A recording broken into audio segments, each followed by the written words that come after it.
what happens, though, with immigrants, for instance? There are raids, rumors of raids, and the parents are simply taken out of the homes, and the children are left there.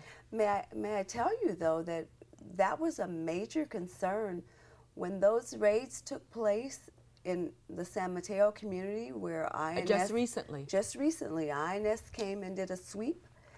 One of the first calls was to Children's Protective Services because they had to then go to the students' emergency cards and see if they could find someone to take care of the children. So you're saying the INS, before they even undertook the raid? No.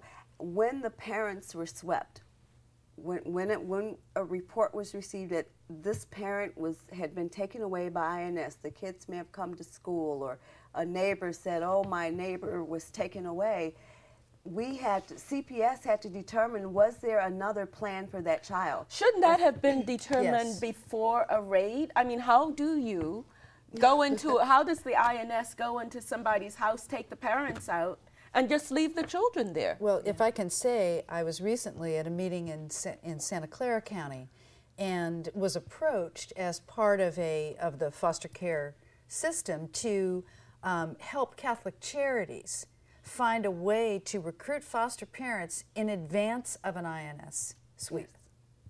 So they want to work with the Catholic Church network to find homes so that when this happens, because a lot of this is Hispanic, and so they were taking it. And in a case like that, the children are citizens, but Protective Services was alerted. So what happens? The INS comes in, takes the parents out, the children are left. Who's there to pay the bills? Who's there to take care of the household? That's why they call CPS. That's why they contact. So what happens? The parents, I mean, they end up losing the apartment or the house because they fall into default, and the children lose their family, and they lose everything. And it's a whole other can of worms you just opened. Well, it just seems it's.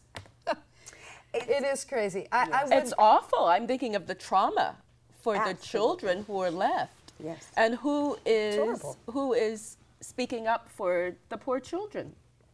As I say, in Santa Clara County, Catholic Charities was stepping up and calling on anyone else who is active in recruiting foster families to come forward and find in advance families to accept this and work with the government. I just want to say that, when you think about the poverty connection,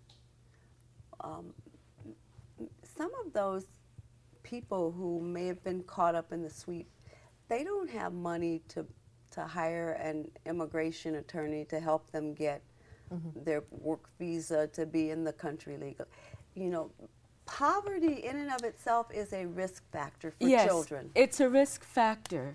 But in a case like that, what happens? The parents are detained for a while. If they don't have the proper papers, they're shipped back to whatever country, and the children are left. The INS policies, I am not sure. We live in such an challenging time, shall we say, in regards to national policy. The issues are definitely complex, and I would invite you to talk to INS and see what they have to say.